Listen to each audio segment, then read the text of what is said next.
Bien, hola a todos. Vamos a hablar debido a que no se pudo grabar. Bueno, se grabó, pero no salió el audio de la clase en vivo. Voy a hacer un pequeño video porque la verdad no hablamos mucho, pero sí lo hablamos muy bien.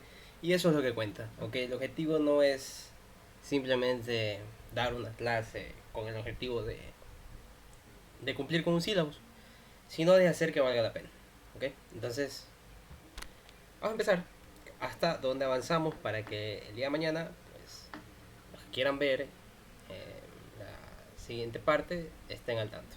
Bien, empezamos con la anatomía funcional del riñón y la nefrona. Vamos a hablar primero de las funciones básicas del riñón. ¿Por qué los riñones para mí son el órgano más importante para la calidad de vida? ¿Ok? El corazón es el órgano más importante para la vida, eso no está en discusión. Ese de ahí pues es importantísimo por el solo hecho de que bombea la sangre y sin bombear sangre no hay nada. Pero el que ayuda o mantiene una calidad de vida específicamente buena o vivible, por así decirlo, son los riñones. Los riñones tienen muchas funciones, pero entre una de las funciones que tienen los riñones tenemos ciertas características importantes. La primera es que pues mantiene el equilibrio entre el medio interno y externo, ¿ok? Esto lo hace por diferentes mecanismos. Otra función del riñón, o sea, esa es la hemostasia, perdón, la hematosis. La hemostasia. Esa es la hemostasia, ¿ok? Em, Otra característica que tiene el riñón y que es muy, muy, muy, muy buena e importantísima es el control de la presión arterial. Ok, ya vamos a ver que el riñón controla la presión arterial mediante mecanismos tanto enzimáticos, ¿ok? Como hormonales. Bueno, entonces vamos a seguir, ¿no? Vamos a hablar ahora sí de lo que es exactamente la anatomía del riñón. No me voy a meter mucho en anatomía, más bien quiero que sepan fisiología renal. Entonces, vamos a hablar un poquito. El riñón derecho siempre va a estar un poquito más debajo porque pues el hígado está del lado derecho, entonces el riñón derecho siempre va a estar un poquito más hacia abajo. Mientras que el riñón izquierdo por otra parte va a estar más arriba, debido a que aquí no encontramos ningún órgano voluminoso, solamente el vaso y el estómago que es un órgano distensible. ¿Ok? Entonces, estas son algunas de las relaciones anatómicas del riñón. El riñón se nutre por la arteria renal y se drena por la vena renal. Eso no es ningún secreto. Por encima de los riñones, inmediatamente por encima, encontramos estas estructuras que son las glándulas suprarrenales. ¿Ok? Em, bueno, ahí dejamos las relaciones anatómicas por el momento porque no es un video de anatomía. Em, quiero por algo puse esta imagen que está aquí, y es que como podemos ver, este vaso que es la aorta y todos los vasos que da a este nivel, ¿no? La arteria mesentérica superior, tronco celíaco, gástrica izquierda, esplénica, hepática común, etcétera. Todas estas arterias, como pueden ver, estamos hablando aquí de un nervo vasorum, ¿ok? Es decir, nervios en las paredes de las arterias. Y esto es importantísimo porque va a servir para las siguientes clases que vamos a seguir teniendo, ¿no? Em, Bien, perfecto.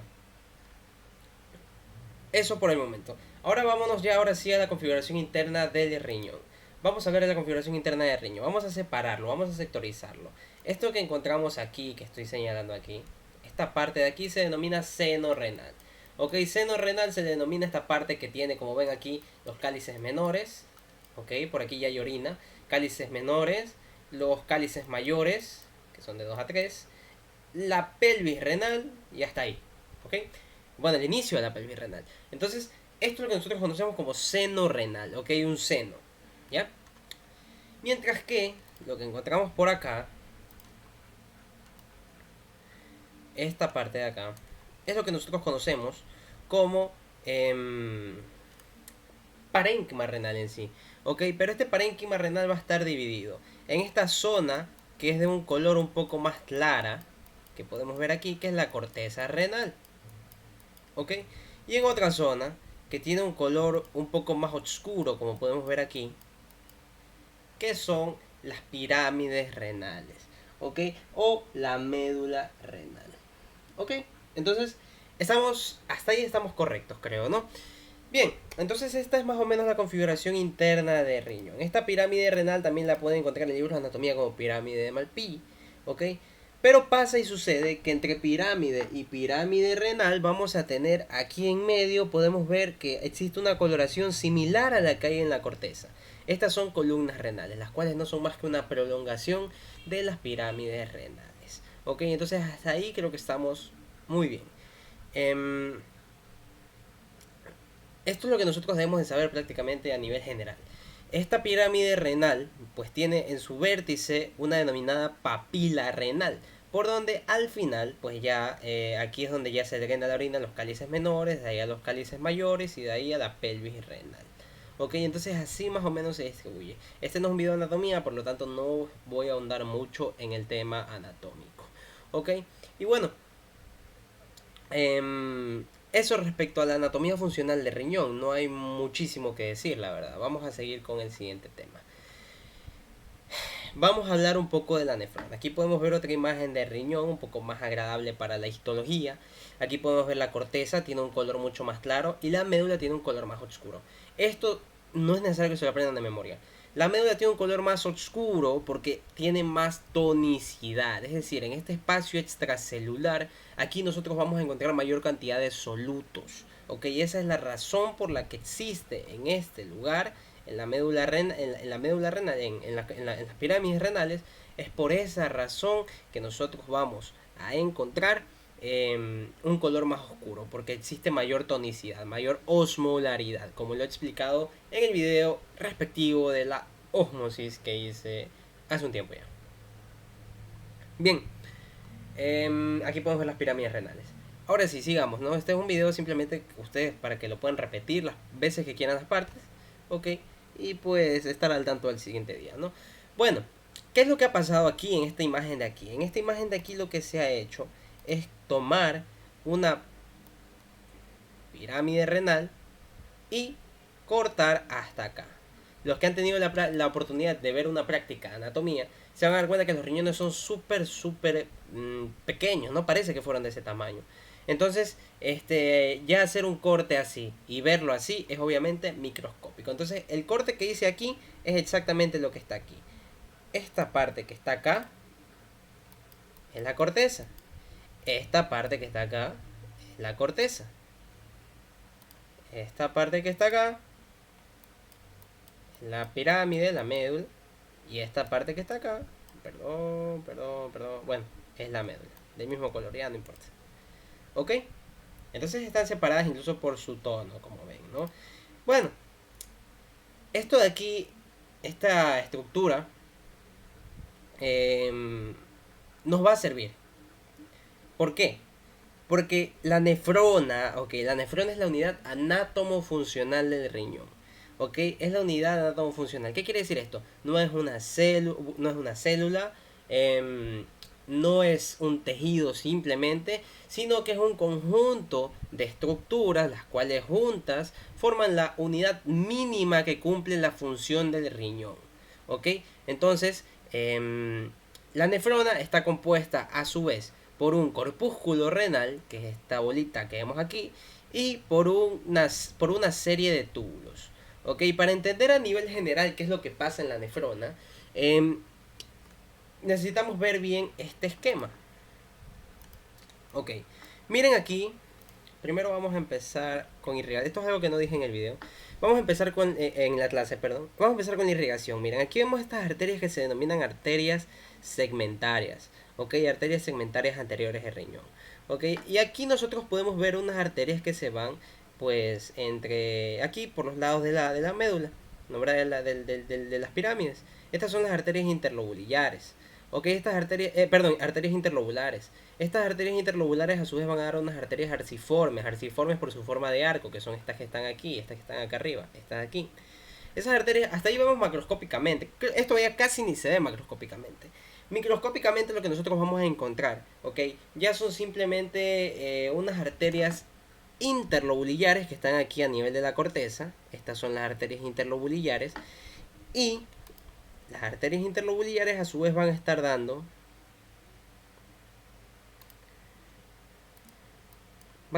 si ven esta ramita que está aquí, ¿Ok? Esta es una arteriola aferente. ¿Ok? Ya vamos a explicar eso, lo que expliquemos el glomérulo. Bien, lo que quiero que entiendan en esta parte de aquí, lo que quiero que se quede muy claro, es que la sangre que está llegando por el medio que yo les acabo de decir, por el medio de esta arteria renal, las arterias segmentarias, interlobulares, interlobulillares, etcétera, llega sangre sucia, por así decirlo, ¿ok? Sangre que acumula los metabolitos de los diferentes órganos del cuerpo humano, ¿ok? Porque al momento en el que se da el metabolismo no solamente salen cosas buenas, sino que también hay desechos que se llevan en la sangre, los cuales pues deben limpiarse en los riñones. Los pulmones no le hacen toda la sangre, los pulmones lo que hacen es la hematosis, que es el intercambio gaseoso. Los riñones son los que se encargan de limpiar la sangre. Pongamos este ejemplo. El agua potable. ¿Ok? El agua potable efectivamente necesita tener una cierta cantidad de gases y para eso se necesita pues una máquina especial para los gases. ¿Ok? Necesita tener cierta cantidad de oxígeno, etcétera, etcétera, etcétera. El agua también debe llegar limpia para ser potable. Entonces, este agua limpia, ¿ok? Necesita de otra máquina. Entonces, la máquina que controla los gases para la purificación del agua son los pulmones. Y la máquina que controla la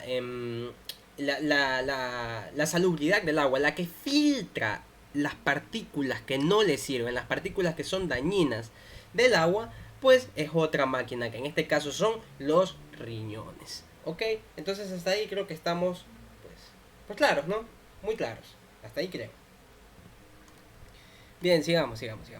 Ok, entonces estábamos hablando de que la sangre sucia, por así decirlo, llega para acá, ¿no? La sangre sucia, la sangre que acumula metabolitos como urea, creatinina, etcétera. Ok, llega para acá para limpiarse mediante esta arteriola, la que les acabo de decir, la arteriola, esta que está aquí, ¿no, verdad? Es la arteriola, ¿cómo se llama? Eso, aferente. Como ven, nace directamente de este vaso. Y acá llega y forma una red capilar extensa. Ok, una red capilar extensa. Y de ahí quiero que vean cómo de aquí sale otra arteria. Ok, esta es la arteria con sangre sucia de la que hablábamos. Aquí se forma una red capilar y de ahí sale otra arteria por acá. Para que me entiendan mejor voy a hacer un pequeño dibujo para que quede un poquito más claro. Entonces, esta es la arteriola aferente, sí, que llega pues de esta arteria que está aquí, ¿no, verdad? Que es una arteria interlobulillar probablemente. Entonces esta es la arteriola aferente. La arteriola aferente llega aquí, hace todo un cúmulo de capilares, ¿no, verdad? Y sale. Entonces, este es de entrada, este es el paso número 1, la arteriola aferente, y este es de salida. El paso número 2, la arteriola eferente. ¿Ok? No son simultáneas, es un proceso continuo, ¿ok? De esta forma, en esta dirección. Aferente, eferente. Recuerden que aferencia significa que le llega y eferente significa que sale. Entonces aquí la arteriola aferente está llegando y sale. Pero ¿qué pasa ¿por qué hace este enredado? ¿Por qué hace eso en el corpúsculo renal? ¿Por qué se crea el corpúsculo renal? Esta estructura que vemos aquí es el glomérulo renal. El glomérulo renal, junto con una capsulita, ¿ok? Que se denomina cápsula de Bowman, esta que está aquí, la de amarillo aquí, que recubre lo que es el el glomérulo, lo que es la red capilar, ¿no, verdad? Es la cápsula de Bowman, ¿ok? Estos dos constituyen lo que es el corpúsculo renal. Pero ¿qué pasa a este nivel del corpúsculo renal? Recuerden que yo les dije que el agua potable necesitaba pasar por un filtro. Este que está aquí es el filtro. ¿Ok? Este que está aquí es el filtro. Ahora, ¿qué sucede? Si fuera así, la nefrona pues simplemente termina ahí y todo lo bueno se va por acá y todo lo malo se va por algún otro lado, ya por la orina, ¿no? ¿Verdad? Y no habría nada de estos túbulos, simplemente habría un túbulo recto que lleve hacia abajo. Pero no es así. Pasa que este filtro es tan bueno, ¿ok? Tan bueno, que filtra prácticamente todo, lo bueno y lo malo, ¿ok? Exceptuando partículas grandes, que ya vamos a hablar de eso en la filtración. prácticamente todo.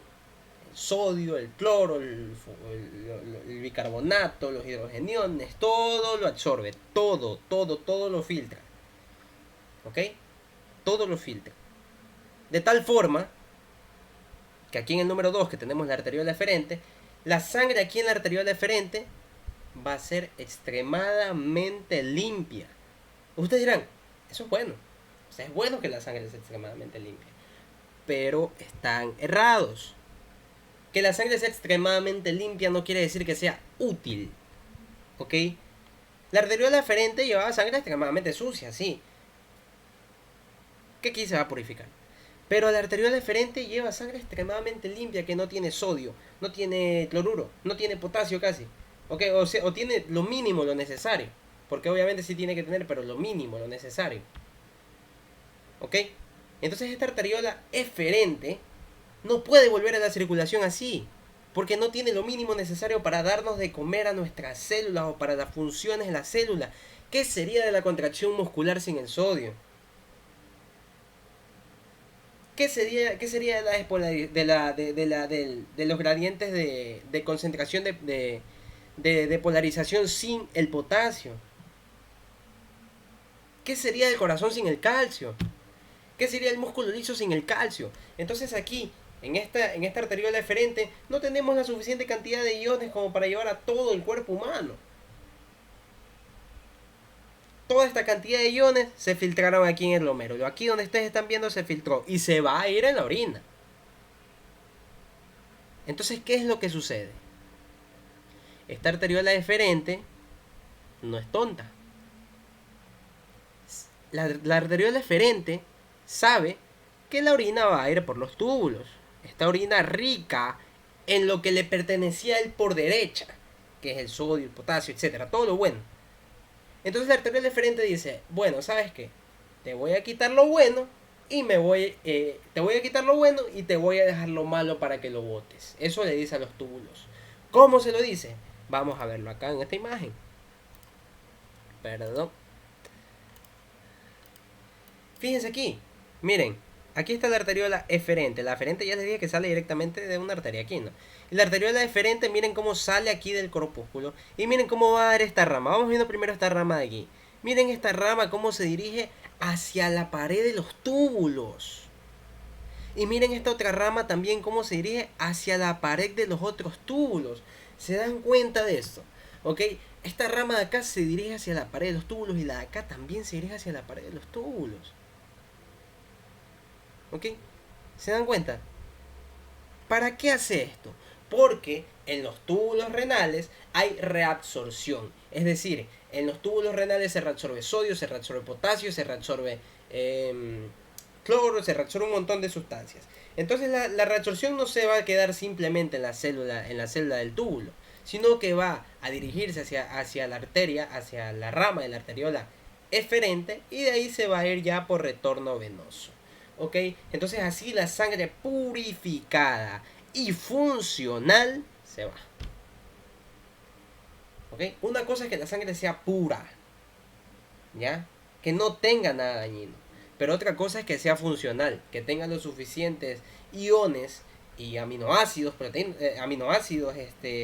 glucosa, que le sirve y que también se filtra para vivir. Entonces, ¿qué le dice? Dame lo que me pertenece, lo que es bueno, y tú quédate con lo malo. ¿Ok? Estamos bien. Ok, entonces aquí hemos hablado prácticamente de la fisiología general, muy general, la verdad, muy a breves rasgos de lo que es la nefrona. Ok, porque ya vamos a ver que es un total mundo lo que es la nefrona en sí.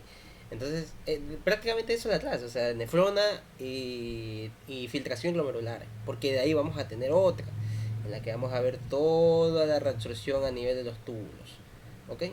Y bueno, aquí pueden ver que los túbulos pues tienen distintos nombres según su forma y según su según su forma, según su grosor y según dónde están ubicados, ¿no? Bien, vamos a hablar acerca de esto. Vamos a hablar de estos túbulos. Vamos a hablar un poco. Vamos a dibujar una nefrona, ¿ok? Vamos a dibujar primero lo que es, supongamos que aquí está el glomérulo renal. Y que aquí está la famosa cápsula de Bowman. ¿Ok? Yo expliqué esto ya lo voy a explicar muy rápido aquí con el objetivo de no perder tiempo, ¿ok? Entonces espero puedan repetir las veces que sea necesario esta parte de aquí. Voy a hacerlo rápido y espero que me entiendan.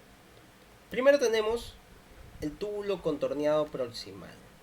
Ya sabemos que proximal significa que está cerca del origen de la estructura. Entonces, este es el túbulo contorneado proximal. ¿Ya?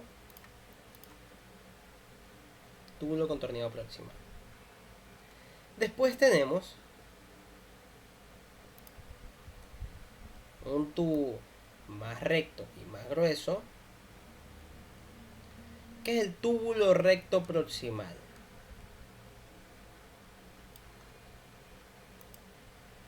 De ahí tenemos el asa de Henle,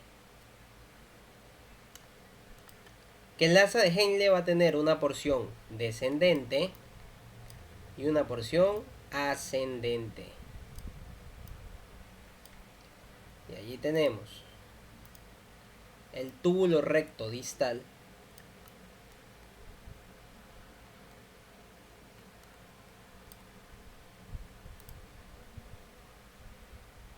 de ahí tenemos si ven que es más grueso este túbulo recto, ¿no?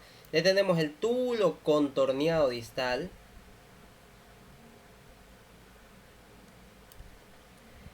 y de ahí tenemos por último el túbulo colector. ¿Dónde va a llegar el túbulo colector? A un conducto colector gigante. Este conducto colector gigante va a estar formado por muchos túbulos colectores de distintas nefronas. Recordemos que no es que hay una sola nefrona, hay muchísimas nefronas. Entonces, más o menos así va a estar formado este conducto colector, ¿ok? Conducto colector. Porque los acá, todo el sistema tubular pertenece a la nefrona. Esto de acá ya es un conducto propio, ¿ok? Un conducto propio. ¿Qué forma tiene este conducto del que les estoy hablando? ¿Cómo lo podemos identificar? Bueno, el conducto hace esto. Así viene.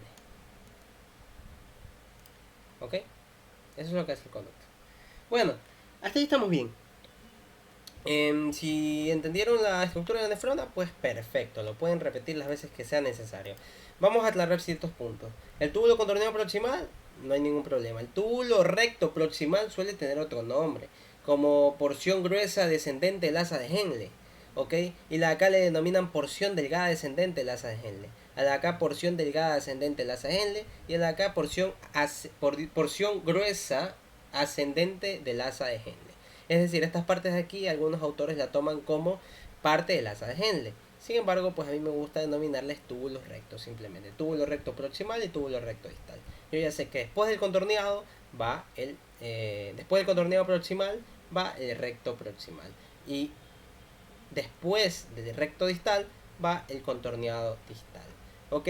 Otra característica que hay que tener en cuenta es que estos túbulos contorneados, ¿ok?, al estar doblados de esta forma, el espacio entre, supongamos que esta es una célula epitelial del túbulo, acá hay otra célula epitelial del túbulo, y acá hay otra célula epitelial del túbulo. Entre célula y célula, supongamos que nosotros tenemos un espacio. Ya tenemos más espacio. Mientras que en las células del asa de Henle, este espacio, pues prácticamente es muy pequeño. O a nivel de otras células. Pero a nivel del túbulo contorneado, tanto proximal como distal, nosotros vamos a tener esta disposición. Un poco separadas las células entre sí, habiendo más espacio paracelular. Es decir, espacio entre célula y célula. Ok, perfecto. Estamos bien hasta ahí. Bien. Espero se haya entendido cómo están distribuidos los túbulos. Bien. Ahora, ¿por qué saqué este corte de aquí para verlo acá? Bueno, porque quiero que vean que existen nefronas a diferentes localizaciones. Existen nefronas corticales, subcorticales, y hay otra clasificación que la verdad no recuerdo bien. Pero bueno, lo importante es saber qué segmento tubular se encuentra en cada parte, ¿no? ¿Verdad? Como vemos, pues vamos a hacer el recorrido de la nefrona. Aquí vemos el túbulo contorneado proximal. De ahí para acá, fíjense aquí, este es más grueso, se dan cuenta, es el túbulo recto proximal, o porción gruesa descendente del asa de Henle. De ahí vemos acá el asa de Henle en sí, con su porción descendente, su porción ascendente. Vemos el túbulo recto distal, y de ahí vemos el túbulo contorneado distal y el conducto colector. ¿Ok? El túbulo colector. Y de ahí acá vemos el conducto colector formado por muchos de estos, ¿ves? De lo que son los túbulos colectores. Lo mismo en la nefrona de acá, es igualito. ¿Ya? Entonces, ¿qué podemos notar? El asa de Henle se encuentra en la médula renal. El asa de Henle se encuentra en la médula renal. El asa de Henle se encuentra en la médula renal. Y el asa de Henle se encuentra en la médula renal. Al menos en estas nefronas de aquí. Entonces es importantísimo esto de aquí que les acabo de decir. Porque el asa de Henle tiene funciones increíbles, ¿ok? Porque la porción descendente no reabsorbe lo mismo que la porción ascendente. Eso vamos a estudiar en reabsorción tubular, ¿ok? Entonces esto es increíble porque aprovecha el estar en la médula, ¿ok? Lo aprovecha, ¿ya? Entonces, haciendo un pequeño review, tenemos aquí el glomérulo con la cápsula de Bowman que forman lo que es el corpúsculo renal. Este corpúsculo renal, ¿verdad? Filtra pues casi todo lo bueno y lo malo de la sangre. Entonces la sangre, o bueno, el vaso sanguíneo, la arteriola deferente, en el esfuerzo por recuperar lo que le pertenece por derecho, recuperar lo que es bueno para él y dejar lo que es malo y que se vaya por la orina, se pega a los túbulos por los cuales va la orina del ultrafiltrado, porque recordemos que aquí a nivel glomerular, a nivel corpuscular, se filtra todo. Entonces aquí se filtra y de ahí todo va bajando por los túbulos. Entonces a medida que va bajando por los túbulos, esta de aquí se va a ir reabsorbiendo en las células tubulares y asimismo se va a reabsorber ya a nivel sanguíneo. ¿Ok? Creo que estamos bien hasta ahí. Ajá. Ahora sí vamos a hablar de lo que es el glomérulo renal. Ok, vamos a hablar un poquito de lo que es este glomérulo y su estructura. Perdón. Ya hablamos de la arteriola aferente, ¿verdad? Se llama aferente porque llega, y de la arteriola eferente. Se dan cuenta, llega, forma su red capilar y sale. ¿Ok? Entonces así se forma más o menos. Esta es una parte de lo que es el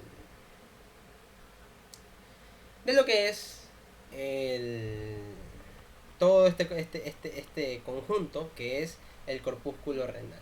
El corpúsculo renal vamos a decir que está formado por dos cosas. ¿Ok? Primero, por la red capilar, por el glomérulo renal, por la red capilar. Y segundo, por la cápsula de Bowman.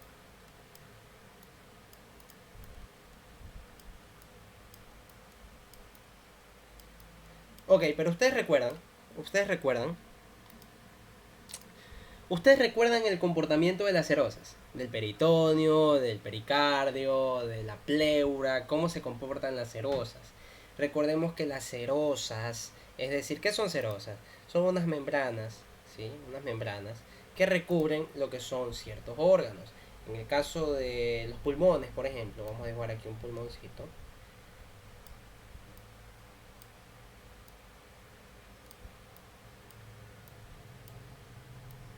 En el caso de los pulmones, estos de aquí van a tener una membranita, que la voy a dibujar aquí. Tienen esta membrana que está aquí. Esta membrana que recubre a los pulmones se denomina pleura. Pero recuerden que estas serosas tienen un comportamiento especial, y es que tienen dos hojas, dos capas, ¿ok? Dos planos, por así decirlo. Una capa parietal, que es la pared, y una capa visceral. ¿Por qué se denomina así? Porque está pegada a la pared de la víscera. En este caso, en este pulmón, estoy dibujando la pleura parietal de color celeste y la pleura visceral de color morado. Entonces así es como se distribuye, bueno, cómo se comporta esta serosa. Y entre pleura y pleura, sí o no que ustedes siempre han escuchado, siempre les han dicho, de un espacio pleural. Algunos le dicen cavidad pleural, de un espacio pleural, que se encuentra entre ambas hojas, entre la hoja parietal y la hoja visceral. ¿No, verdad? Entonces, ¿a qué viene este concepto anatómico? Porque la cápsula de Bowman se comporta como una cerosa. ¿Ok? Se comporta como una cerosa. ¿Qué quiere decir esto, Diego? Bueno, que va a tener una capa visceral y una capa parietal. Parietal viene de pared, ¿ok? Y visceral porque está pegada a la víscera, ¿ok? Entonces tiene una capa parietal y una capa visceral. En el caso de la cápsula de Bowman, a la capa parietal simplemente se le denomina, pues, células de Bowman, o sea, células... Nada más, células de Bowman. Mientras que a la capa visceral, sí les vamos a dar un nombre especial, que son los podocitos. Podocitos. ¿Ok? Podocito. Y aquí nosotros vemos un diagrama en el que se ve exactamente lo mismo de esto de acá, estos espacios. Fíjense, yo les voy a explicar. Esto que encontramos aquí, estas células, si ven estas células que se ven con núcleo aquí, este epitelio que se ve aquí, si lo ven aquí, todo este epitelio que está aquí, esas células, corresponden a la capa parietal. Y estas otras células que ustedes ven acá, estas de aquí, corresponden a la capa visceral, estas células de color morado que recubren. Yo les pregunto, ¿los vasos sanguíneos son órganos? Sí, son órganos. Entonces recubren a los órganos, están íntimamente pegados a los órganos en la capa visceral de la cápsula de Bowman, que ya les dije que tienen un nombre específico que son los podocitos. Los podocitos. Les explico esto porque es importante. Porque entre ambas capas, entre ambas túnicas, ok, vamos a tener un espacio. ¿Sí ven este espacio? Acá era el espacio pleural. Acá va a ser el espacio de Bowman o espacio urinario, porque aquí va a estar la primera filtración. Recuerdan que yo les dije que la filtración, la primera filtración, la filtración en sí, se daba a nivel glomerular. Pues sí, se da a nivel glomerular. Aquí prácticamente se limpia la sangre, como les dije, la arteriola deferente pues necesita reabsorber lo que le pertenece después ya en los túbulos. Pero aquí hay una filtración, simplemente aquí hay una filtración y aquí se filtra hacia lo que es el espacio de Bowman. Esto que vemos de amarillo aquí no es más que orina primitiva, una orina muy concentrada en iones, muy concentrada en iones, ¿ok? ¿Por qué va a estar concentrada en iones? Por el simple hecho de que aquí se filtra mucho, se filtra demasiado, por eso es que después se dirige a los túbulos y la arteriola deferente tiene que reabsorber lo que le pertenece, ¿ok? Ok, perfecto, estamos muy bien, estamos muy bien.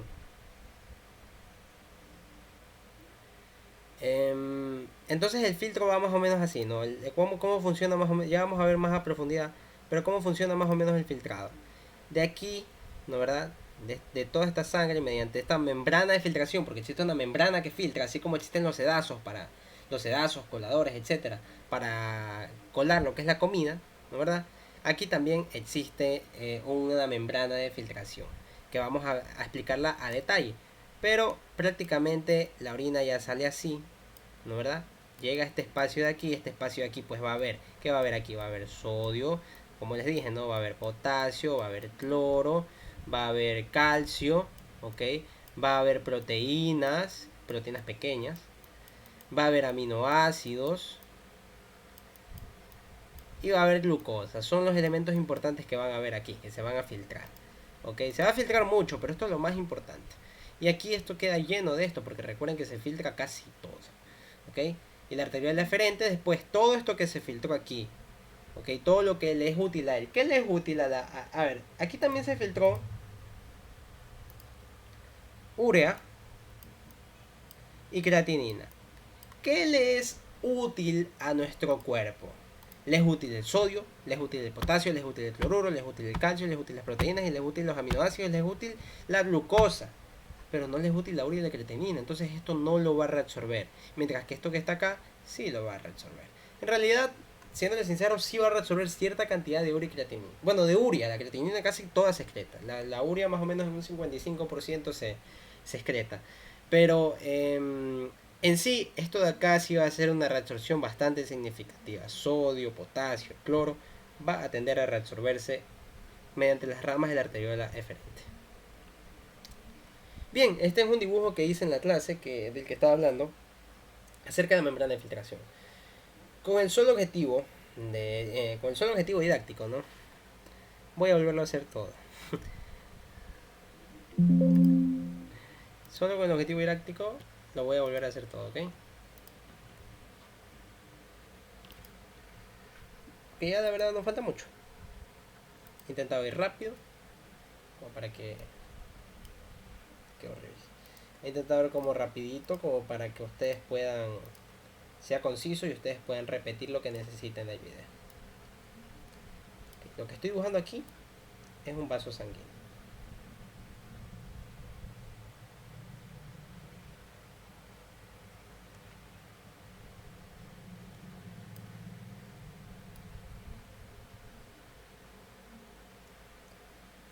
Esto que estoy dibujando en las paredes de los vasos sanguíneos es el endotelio. Si no saben qué es endotelio, es el epitelio que recubre a lo que es el vaso sanguíneo por dentro, pues no, hacia la luz. Por aquí corre la sangre y aquí está el endotelio, es decir, un epitelio superficial.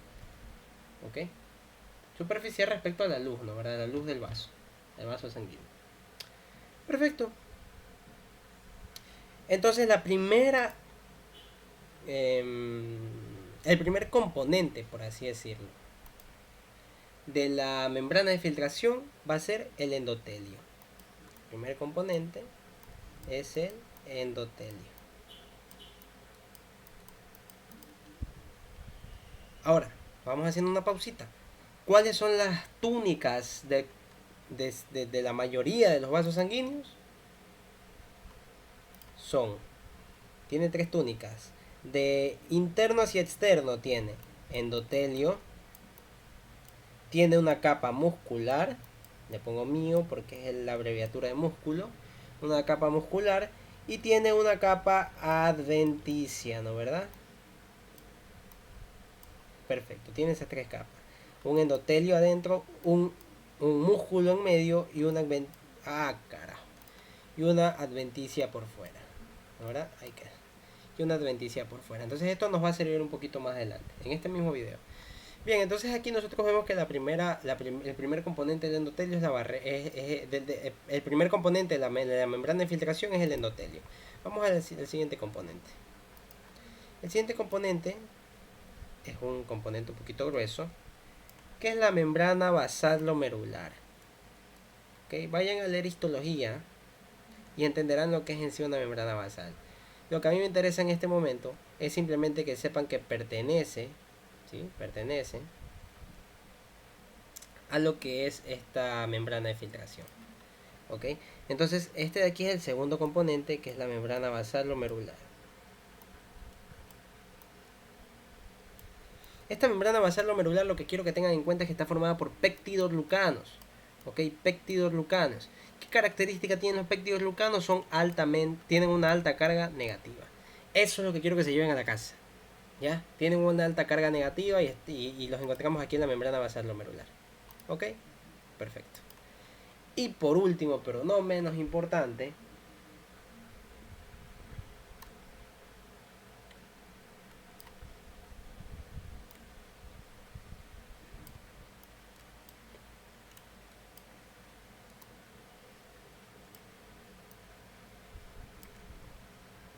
encontramos los podocitos, que yo ya les había dicho que son las células viscerales de la cápsula de Bowman.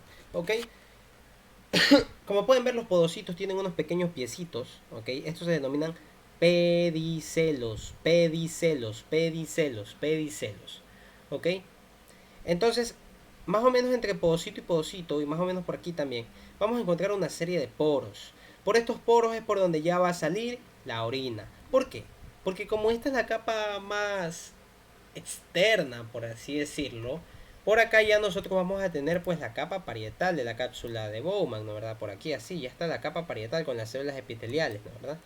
Y aquí está la capa parietal. Entonces la orina por ende va a tender a salir aquí y aquí está el espacio urinario. Esto que yo les acabo de dibujar aquí es exactamente lo mismo que está acá. Miren aquí los podocitos, estas células que las tienen aquí de color como morado, con un celeste.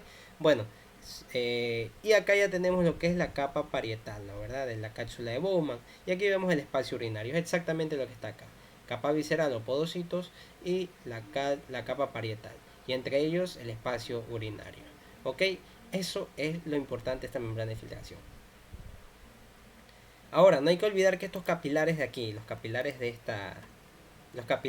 glomerulares, estos capilares, por lo general un vaso sanguíneo tiene esta forma, ¿no? Así. Rectitos, sin interferencias ni nada. Estos capilares no son así. Tienen una particularidad y es que son fenestrados.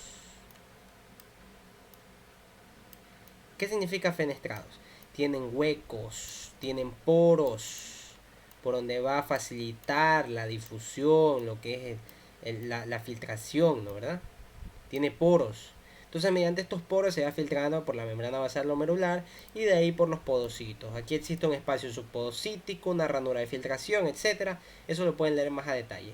Pero lo que a mí me importa que ustedes sepan es que tiene tres componentes la membrana de filtración principalmente. Algunos libros actuales ya mencionan cinco. No de fisiología, más bien de histología. Pero bueno, son tres componentes los principales. El primero es el endotelio vascular de estos glomérulos. El segundo es la membrana basal glomerular y el tercero pues son los podocitos. Y así es como se filtra, ¿ok? Y recuerden, nunca olviden que la membrana basal glomerular tiene una gran carga negativa porque está formada por peptidoglucanos. ¿Ok? Bien. Aquí podemos ver una imagen ilustrada de lo que yo les acabo de dibujar, ¿no verdad? Aquí vemos el capilar fenestrado, ¿no verdad? El endotelio es fenestrado, tiene estos poros, estos huecos que yo les acabo de decir. Está la membrana basal glomerular y está, en este caso, los podocitos, ¿no verdad? Esto es un podocito. ¿Ya?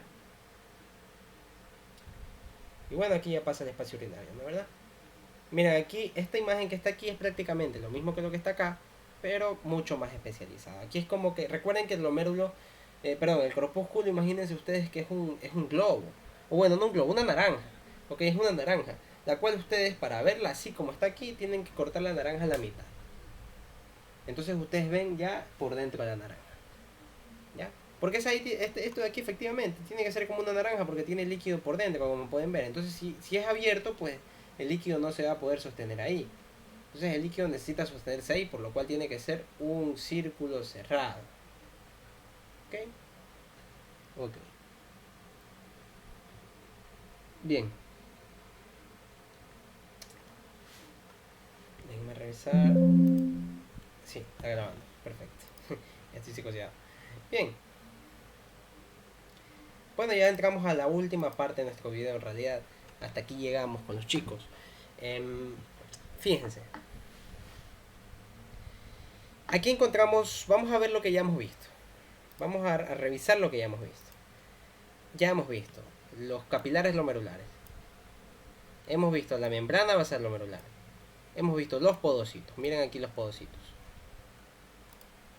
Miren aquí los podocitos. Capilares glomerulares. Y membrana basal glomerular, la barrera de filtración. Y aquí está el espacio urinario entre podocito y estas células parietales que ven aquí, que son las de la cápsula de Bowman. Aquí miren, dice parietal epithelial cells of Bowman's capsule.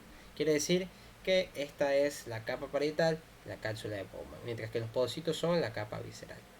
¿Ok? Vamos a ver lo que no, vamos a revisar lo que no hemos visto. ¿Qué son estas células mesangiales? Ok, no son más que un cúmulo de... ¿Cómo decirlo? No son más que un cúmulo. Sí, un cúmulo. Ok, esto no es más, perdón. Sí, esto no es más que un cúmulo de membranas basales aglomerado aquí en el medio. Es conocido como el mesangio o células mesangiales. Estas son células mesangiales intraglomerulares porque están dentro del glomérulo, es decir, están aquí, dentro del glomérulo, aquí. Y tenemos un grupo de células extraglomerulares, que son las que están acá, como pueden ver, ¿no verdad? Que están ya por fuera del glomérulo. Quiero que vean aquí, esto también lo hemos visto ya, ¿no?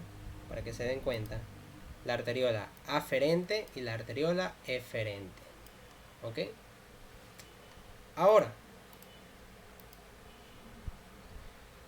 vamos a empezar por la parte de las arteriolas.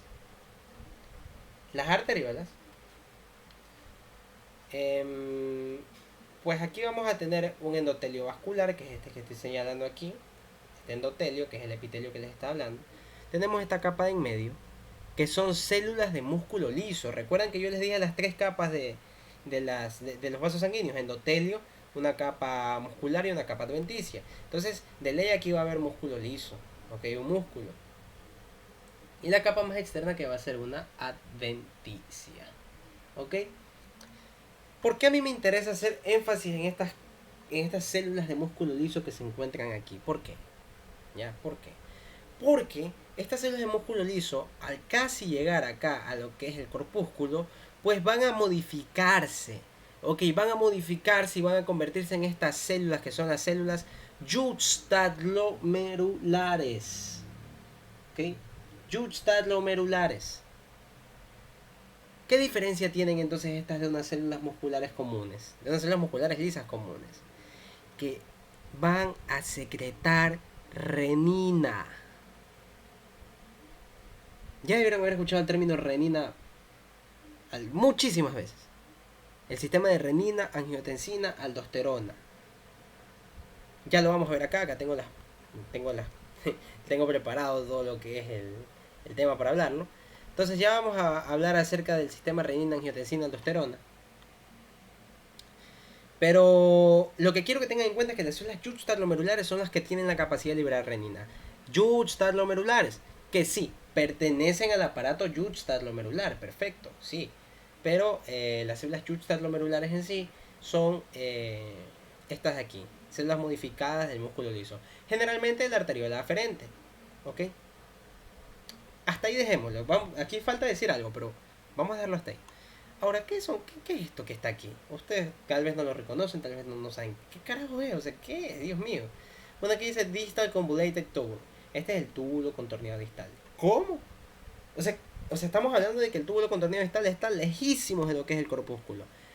Ah, eso es lo que tal vez te imaginaste porque yo te lo dibujé. ¿Cómo te lo dibujé yo? Te lo dibujé así, ¿no? ¿Verdad? Te dibujé así. Esto es didáctico nada más. Este túbulo contorneado distal se acerca al corpúsculo. ¿No me crees? Vamos a verlo acá. Miren, túbulo contorneado proximal, túbulo recto proximal, asa de Henle, túbulo recto distal. Y miren cómo el túbulo contorneado distal, miren aquí, pegadito, pegadito. ¿Sí ven cómo está pegadito aquí? ¿Ah? Y acá, miren, vamos acá, miren aquí. Se pega al corpúsculo en este punto. ¿Con qué objetivo? ¿Ah? Vamos a revisar acá.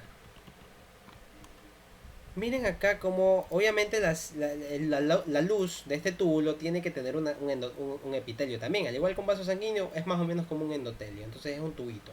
Al igual que el colédoco, etcétera, ¿no verdad? Entonces estas células que están aquí, ¿no verdad? Son normales, son así de esta manera. Pero fíjense qué pasa con estas células que están aquí. Vamos a hacer un zoom para los ciegos. Miren qué pasa, miren estas células aquí, son normales. Y miren qué pasa con estas células que están aquí, que están pegadas a las células mesangiales extraglomerulares. Estas de aquí cambian, se convierten en las células de la mácula densa. ¿Qué es mácula densa? No son más que células con una tonalidad más oscura. Por eso se llama mácula, como mancha. Y una mancha densa. Ok, mácula densa, células de la mácula densa. Ok. Pero estas no simplemente son oscuritas y ya. Ya vamos a ver qué pasa. Fíjense.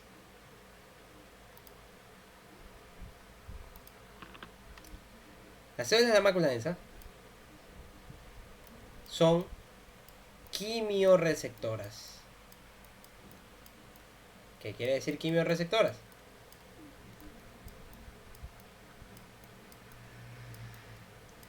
Quiere decir que van a medir específicamente el nivel de cloruro de sodio el nivel de cloruro de sodio NaCl, ¿no? El nivel de cloruro de sodio reabsorbido a este nivel. Porque recuerden que yo les dije que a lo largo de toda la nefrona se iba reabsorbiendo distintas cosas, ¿no verdad? Y a nivel del túbulo contorneado distal se reabsorbe específicamente cloro y sodio. Ambos se reabsorben. Entonces acá, por ejemplo, aquí, para hacer un review rápido, en el túbulo contorneado proximal se reabsorbe muchísimo sodio, de ahí acá más o menos aminoácidos y glucosa. Más para acá se reabsorbe lo que es más sodio, aquí se reabsorbe solo agua, acá se reabsorbe sodio, potasio y se reabsorbe sodio, potasio y cloruro, más arriba magnesio y calcio, más arriba otras cosas. Entonces cada parte reabsorbe ciertas cosas en ciertas cantidades. El túbulo contorneado distal tiene particularidad de reabsorber un montón de cosas, entre ellas sodio y cloro, ¿ok? Mediante un cotransporte. Bueno, más o menos un cotransporte, no es exactamente un cotransporte, pero eso ya lo vamos a ver después. Entonces, ¿qué sucede aquí? Actúa como un quimioreceptor. Si ve que hay si ve que hay muy bajo cloruro de sodio, hace algo. Si ve que hay mucho cloruro de sodio, hace algo. ¿Ok? Hasta ahí estamos bien. Mientras que las células juxtaglomerulares, ahora sí vamos a volver a las células juxtaglomerulares. Estas aquí van a funcionar como varoreceptores. Es decir, receptores de presión. Entonces aquí entra la generalidad del sistema renina, angiotensina, aldosterona. ¿Cuáles van a ser las principales funciones de este sistema renina, angiotensina, aldosterona? ¿Qué va a hacer? El sistema renina, angiotensina, aldosterona, primero tenemos que ver qué lo activa. ¿Se acuerdan cuáles yo les dije que eran las células que contenían la renina? Las células juxtaglomerulares, que no son más que células modificadas de músculo liso del endotelio vascular de la arteriola aferente. ¿Qué es lo que activa el sistema renina, angiotensina, aldosterona? En otras palabras, ¿qué es lo que va a hacer que estas células juxtaglomerulares, que son células musculares modificadas, se contraigan y liberan renina? ¿Qué es lo que lo va a activar? Tiene dos vías de activación. Esto ya me pasé un poquito, pero bueno, mañana lo repito. Tiene dos vías de activación. La primera activación, ojo, no lo dejen de ver porque todavía no termino lo que terminé de decir en el video anterior, en la clase anterior. Se activa por dos medios. El primer medio, ¿ok? Por una deficiencia de cloruro de sodio. Ya, se me va el cloro primero, NaCl.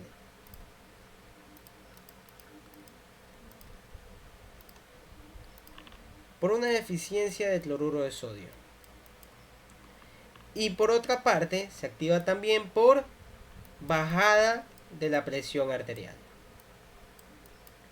Entonces, una vez que se lo activa, ¿cuáles son los efectos? ¿Cuáles son las consecuencias?